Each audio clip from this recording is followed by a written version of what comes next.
유엔 안전보장이사의 5개 상임이사국입니다.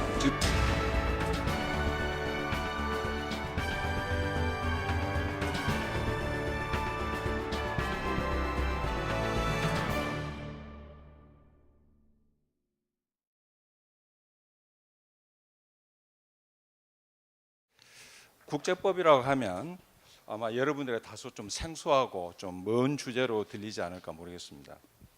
그러나 우리가 매일 그 뉴스로 접하고 있는 거의 모든 그 주요 외교 사안들에는 국제법이 관련이 되어 있습니다. 제가 몇 가지 한번 예를 들어 보겠습니다.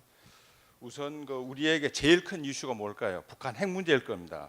이 북한 핵 문제는 국제법적인 관점에서 보면은 그 NPT라고 하는 핵무기 비확산 조약과 또 이에 기초하고 있는 안전협정, 국제 원자력 기구에서 시행하고 있는 안전협정의 해석과 적용에 관한 문제입니다. 요즘 뉴스를 보면은 그 한반도의 비핵화, 즉 남북 정상회담, 북미 정상회담 관련해 가지고 과연 북한이 비핵화를 받아들일 수 있겠느냐 이런 얘기가 많이 나오는데요. 그 북한의 어떤 비핵화의 어떤 그 진전성을 가늠하는 잣대가 결국 저 북한이 국제 원자력 기구 안전협정을 갖다가 받아서 안전협정에 따라서 사찰을 받을 수 있겠느냐 아니냐, 이게 이제 그 북한이 어떤 그 비핵화 진전의 가늠자라고 그런 얘기를 많이 들을 수 있습니다. 이 이제 국제 원자력 기구가 시행하는 바로 그 사찰의 법적 근거가 국제 원자력 기구의 안전협정입니다. 바로 이 법적인 문제인 겁니다. 또 한일 간에 지금 여전히 그 문제가 되고 있는 위안부 문제, 이 역시 그 전시 여성의 인권에 관한 문제입니다. 즉 인권법에 관한 문제입니다. 또 우리가 지금 그 제일 큰 현안이 일본이 여전히 시비하고 있는 독도 문제. 독도 문제는 국제법적으로 보면 도서 영유권 문제입니다. 아울러 2차 대전 후 그 일본을 점령한 연합군 최고 사령부, 당시 메가더 장군이 그 연합군 그 최고 사령관이었죠.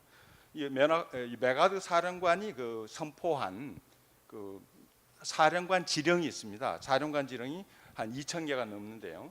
그 677호하고 또 그 뒤에 1951년에 체결된 샌프란시스코 대일 평화 지역의 해석과 적용에 관한 문제입니다. 이 문제가 지금도 끊임없이 그 전문가들 사이에는 논의가 되고 있습니다. 그리고 최근 그 미국 트럼프 대통령이 그 미국에 수입되는 철강에 대해서 고의로 관세를 지금 부과했는데요. 그래서 많은 그 우려를 자아내고 있습니다. 그런데 이런 문제는 그 미국 국내적으로 보면은 통상에 관한 미국 그 국내법 해석과 적용에 관한 문제입니다. 그러나 국제적으로 보면은 현 세계 무역 질서의 근간이 되고 있는 세계 무역기구 설립 협정의 해석과 적용에 관한 국제법 문제입니다. 그 외교업무를 수행하는 데서 국제법이 어떠한 역할을 하고 있을까요? 달리 말해서 외교에서 어떤 국제법은 어떻게 활용되고 있을까요? 다양한 의견이 있을 수 있겠습니다만은 저 개인적으로는 외교 사안에 대한 의사결정 과정에서 국제법이 어떤 판단의 기준을 제공하는 역할을 하고 있다고 생각합니다. 통상 그 외교적 그런 의사결정 과정은 정치 외교적인 고려를 하게 됩니다. 그래서 정치 외교적 고려에 근거한 정무적 판단에 따라 이루어집니다. 그러나 이런 정무적 요인만을 고려하여 의사결정이 이루어질 경우 나중에 문제가 되는 경우를 종종 볼 수 있습니다. 아마 그 2015년 말 2년 좀 됐죠. 한일 간에 이루어진 그 위안부 합의가 뭐 좋은 예가 아닌가 생각됩니다. 작년 말 외교부가 그 TF의 검토 결과를 바탕으로 한일 간 그 위안부 합의, 2015년 말 위안부 합의에 관해서 발표한 적이 있습니다.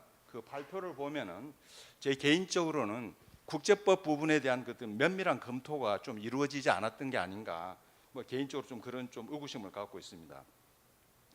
말씀드린 것처럼 외교적 의사결정 과정은 정치 외교적인 고려를 바탕으로 한 정무적 판단에 이르는 그런 과정이라고 얘기할 수 있습니다. 따라서 외교적 의사결정 과정에서는 어디까지나 정무적인 고려가 주관됩니다. 그래서 만약에 그래서 정무적 고려 외에 국제법적인 고려를 하게 된다면은 이런 국제법적인 고려는 하나의 보완적 기능을 하게 된다. 뭐 이렇게 말씀드릴 수 있을 것 같습니다.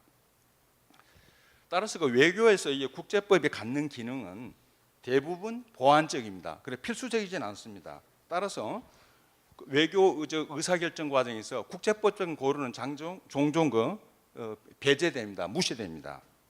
한일 위안부 합의에서 보았듯이 이런 중요한 양자 외교 현안들과 관련해서 의사결정지 국제법적인 검토 충분히 이루어지지 않게 되면은 원래 그 의도된 결과는 나오지 않고 오히려 사태를 악화시키고 결국 건설적인 관계 증진에 장애물이 되기도 합니다. 반면에 이런 의사결정 과정에서 그 일전 단계에서부터 충분한 그 국제법적인 검토를 거치게 되면 장차 예상되는 어떤 법적 문제점을 갖다가 사전에 점검해 볼 수가 있습니다. 아울러 또 그런 그 국제법적인 검토를 바탕으로 하게 되면은 추후에 문제가 생기더라도 미리 좀 대비할 수 있는 그런 이점이 있을 수 있을 것 같습니다. 국제법적인 검토가 갖는 이러한 그 이점 때문에 각국 그 외교 담당 부서에는 외교 사항과 관련된 법적 문제를 검토하는 조직이 있습니다. 뭐 우리나라 외교부에는 국제법률국이 있습니다. 이 국제법률국이 국제법적인 검토를 하고 또 법적인 의견을 제시하는 역할을 하고 있습니다. 미국을 보죠. 미국의 경우에는 미국 국무부의 스테이트 디파트먼트 법률 자문관실이 있습니다. 그 리걸 어드바이저스 오피스, 오피스 오브 더 리걸 어드바이저라고 되어 있는데요. 이 그 법률 자문관실에서 법적 검토를 하고 또 법적 의견을 제시하는 역할을 수행하고 있습니다. 미 국무부 법률 자문관실에는 국제법을 다루는 법률 자문관 한 200명이 근무하고 있다고 합니다. 뭐 우리하고는 좀 비교가 안 되죠. 미국은 또한 그 모범적인 그런 법치 국가답게 거의 그 모든 외교 사안에 대해서 법률 자문관실의 법적인 검토를 하고 있다고 알고 있습니다. 특히 그 지역국에서 다루는 정치적인 문제도 거의 다 그렇게 하고 있습니다. 각국 외교부의 법률 담당 부서가 외교 사안에 대해서 의사결정까지 어느 정도 관여하느냐, 그거는 대개 그 나라의 어떤 법치 수준과 어느 정도 비례하고 있는 것 같습니다. 뭐 예를 들어서 서구 같은 경우, 서구 유럽 국가들 같이 그 민주주의와 어떤 법치주의 어떤 수준이 높은 나라에서는 대개 그 외교부 법률 담당 부서가 그 외교 사안에 관여하는 정도가 상당히 좀 깊은 것 같습니다. 아시아 예를 보면은 아마 그 서구 법치주의를 갖다 가장 잘 받아들이고 시행하고 있는 싱가포르 같은 경우 국제법을 외우는데 대단히 그 중시하고 있는 것 같습니다.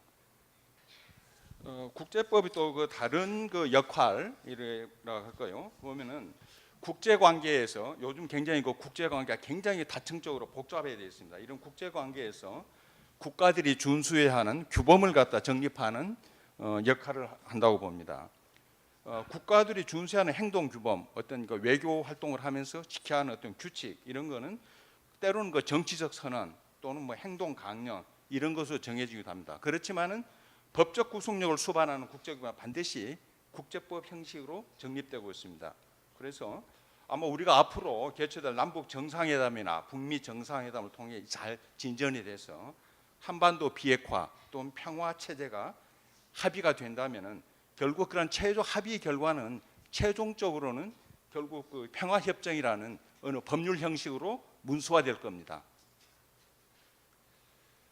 이루 국내에서도 그 각자가 지켜야 하는 규범이 있듯이 국제 관계에서도 국가들의 준수하는 규범들이 지금은 굉장히 다양하게 발달이 되어 있습니다.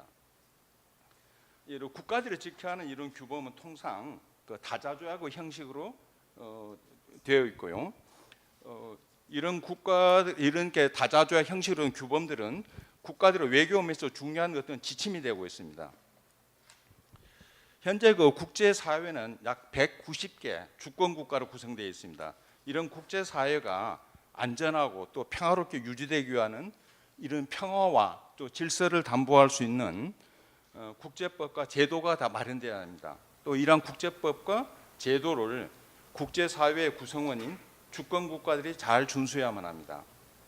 민주국가에서는 대개 우리나라도 마찬가지입니다만 국내법 규범은 국민을 대표하는 의회에서 제정이 됩니다. 그러나 국제적인 규범은 국제사회의 구성인 국가들이 합의로 만들어집니다.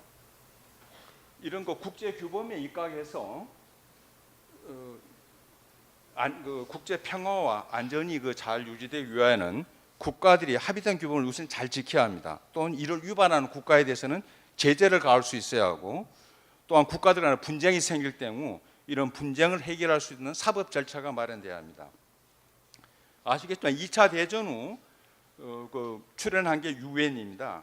이 유엔은 국제 평화와 안전 유지 분야, 또 해양 분야, 해양은 여러분도 아시면 지구의 70% 이상이 바다입니다. 표면에.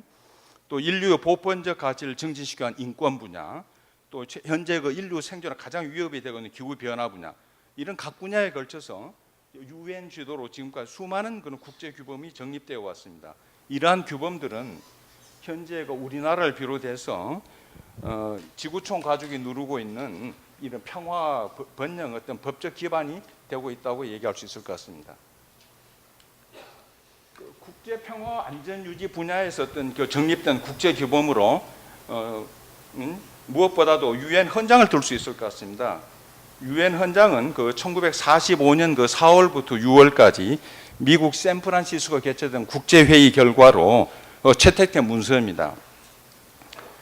유엔 헌장이 지금까지 세계 평화와 안전의 관점에서 볼 때 가장 큰 기회가 뭘까? 제가 생각하기는 국제 분쟁의 어떤 해결 수단으로 무력 사용을 불법화한 겁니다. 유엔 헌장은 공격을 받아 공격받은 국가 자유권을 행사하기 위하여 무력을 행사하는 경우를 제조하고는 모든 무력 행사를 갖다 금지하고 있습니다. 과거에는 정당한 전쟁, just war라는 그런 개념이 있었어요. 그래서 그런 정당한 전쟁에는 무력 사용 허용된다 이런 이론이 있었는데, 이론의 문제점은 모든 그렇게 무력을 사용하는 국가가 자기가 사용한 무력 사용은 정당하다고 하기 때문에 그런 정당하다는 걸 판단하기 굉장히 어렵다는 겁니다. 또 국제 평화와 안전에 관한 분야에서 가장 아마 중요한 조약은 아마 핵무기 비확산 조약일 겁니다. 제가 좀 전에 말씀드렸습니다만은 아시겠지만 2차 대전 말미에 최초로 사용된 원자폭탄은 이전의 무기들과는 비교할 수 없는 가공 위력을 갖다 입증했어요. 이런 핵무기 비확산으로 인해서 유발될 수 있는 핵전쟁, 이거는 인류를 전멸시킬 수 있기 때문에 60년대에 들어와서 전 세계가 이게 핵무기의 비확산을 갖다 방지하기 위해 노력을 했습니다. 그 결과 1968년도에 핵무기 비확산 조약이 채택되고요. 1970년에 이 조약이 발효했습니다. 이 조약에 따르면은 현재 핵무기 보유가 허용되는 국가는 유엔 안전보장이사의 5개 상임이사국입니다. 즉 미국, 영국, 프랑스, 러시아, 중국입니다. 그 나머지 국가들에게는 핵무기 보유가 금지되어 있습니다. 현재 북한이 핵무기가 문제되는 게 바로 이 핵 비확산 체제에 대한 위반이기 때문에 현재 이렇게 문제가 되고 있습니다. 또 화학무기 역시 대량 살상 무기가 될 수 있기 때문에 국제사회는 화학무기를 금지하고 오랫동안 노력해 왔습니다. 최근 영국에서 그런 화학무기 공격을 받은 러시아 이중첩자가 그렇게 지금 중상을 입은 것 같아요. 현재 병원에 입었는데 이게 현재 영국과 러시아 간에 큰 문제가 되어 있습니다. 이거는 1945년 샌프란시스코 회의 장면들입니다. 이건 이제 그 당시 브라질이 유엔 헌장에 서명하는 장면이고요. 그 다음에 해양 분야에 대해서 잠깐 말씀드리겠습니다. 해양 분야에서도 유엔 주도로 1982년도 유엔 해양법 협약이 체결됐습니다.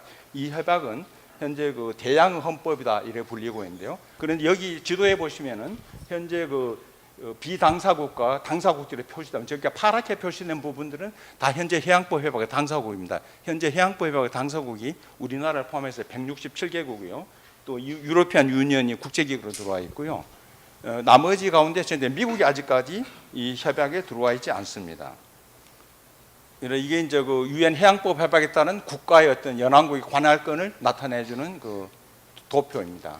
그 다음에 또 유엔이 가장 한 일 가운데 가장 중요한 업적이 인류 보편적 가치를 증진해 온 겁니다. 그게 되게 국제 인권 규범을 갖다가 정립하면서 해왔는데 아마 그게 1948년에 된 제노사이드 컨벤션, 집단 암살 방지에 관한 협약하고 그다음 1960년대에 채택된 2개 인권 규약이 아마 대표적인 것 같고요. 그리고 그 이후에도 유엔은 여성, 또 소수민족, 이민자, 아동, 이 다양한 분야에서 인권 증진을 목표로 하는 국제 규범들을 갖다가 채택해 왔습니다.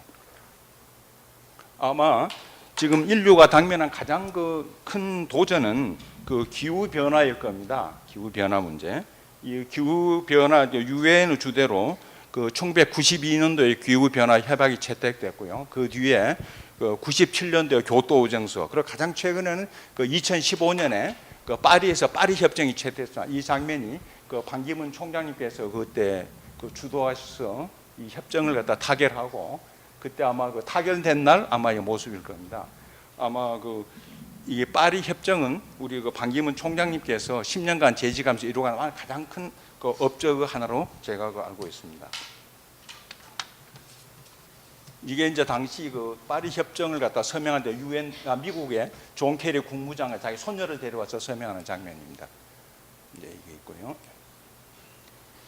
그 다음에 이제 국제규범을 위반할 경우 여기에 대한 제재가 가해집니다. 아시겠지만 지금 가장 유엔의 큰 제재를 받고 있는 나라는 북한입니다. 작년에 핵실험 또 탄도미사일 발사 이런 것 때문에 지금 작년에만 유엔 안전부 이상해 가지고 북한을 상대로 4개의 제재 결의를 채택을 했습니다.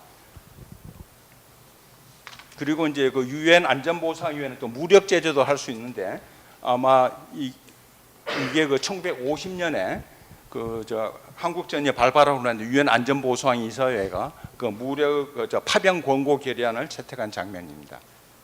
당시 이건 이제 그런 거고요. 이건 이제 유엔에서 북한 관련 결의안을 채택하는 안보리 회의 장면입니다. 그 다음에 국제 분쟁을 갖다가 해결하기 위해서 좀 국제 사회가 많은 노력을 했어요. 19세기부터 출발을 했는데요. 실질적으로 최초의 상설 사법재판소는 1차 대전 후에 생긴 국제 상설 사법재판소입니다. 근데 이 상설 사법재판소는 2차 대전 후에 해체가 됐습니다. 그 뒤에 다른 명칭으로 지금 현재 국제 사법재판소 인터내셔널 코트 오브 자스티스로 출발을 했고요. 그 이후에 해양법 재판소가 96년도에 출발했습니다. 근데 국제 사법재판소하고 국제 해양법 재판소 차이는 뭔가 하면, 국제 사법재판소는 모든 분쟁을 다룰 수 있습니다. 무력 문제, 국가 간의 국경 문제. 그렇지만 국제 해양법 재판소는 해양 관련 분야만 다루도록 이래 되어 있습니다. 그래서 국제 사법재판소가 여러 가지 포괄적인 관할권에 비하여 국제 해양법 재판소는 그런 특별한 해양에 관해서만 관할권을 부여받은 특별 재판소로서 역할을 수행하고 있습니다. 그 다음에 케이그에 보면은 상설 중재 재판소가 있습니다. 이거는 실질적으로 재판소는 아니고요. 현재 어느 국가들이 협의를 해서 합의가 이루어져 가지고 중재 재판을 하겠다. 그러면서 이 상설 중재 재판소 의뢰를 하게 되면은 상설 중재 재판소에서 여러 가지 행정적인 사무적인 지원을 하고 있습니다. 아마 여러분들 기억하시는지 모르겠어요. 2016년 7월 달에 남중국해 중재 판결이 있었어요. 아마 그게 가장 최근에 한 유명한 판결일 겁니다. 이거는 우리 반기문 사무총장님께서 국제사법재판소 70주년 기념식에 참석하신 그런 사진입니다. 이거는 이제 제가 근무했던 국제해양법 재판소입니다. 이 전경이고요. 이건 이제 코트룸 한 모습이고요. 그 다음에 이거는 이제 반기문 사무총장님께서 20주년 행사 때 2010년 10월 달에 오셨습니다. 그때 이제 코트룸 앞에서 찍은 사진이고요. 이거는 이제 저희 직원들하고 또 사무총장님 사모님하고 같이 촬영한 사진입니다. 그리고 마지막으로 이 사진은 현재 해양법 재판소 소장인 백진현 재판관입니다. 우리 백진현 재판관께서는 2008년도에 한국사무 초대 재판관이었던 박춘호 재판관님 서거하시고 그 위에 이제 보궐선거로 당선이 되셨고요. 그리고 2014년에 재선이 됐습니다. 그리고 작년 10월 1일에 국제해양법 재판소 소장으로 3년 임기 소장으로 선출되셨습니다. 굉장히 자랑스러운 한국인이죠.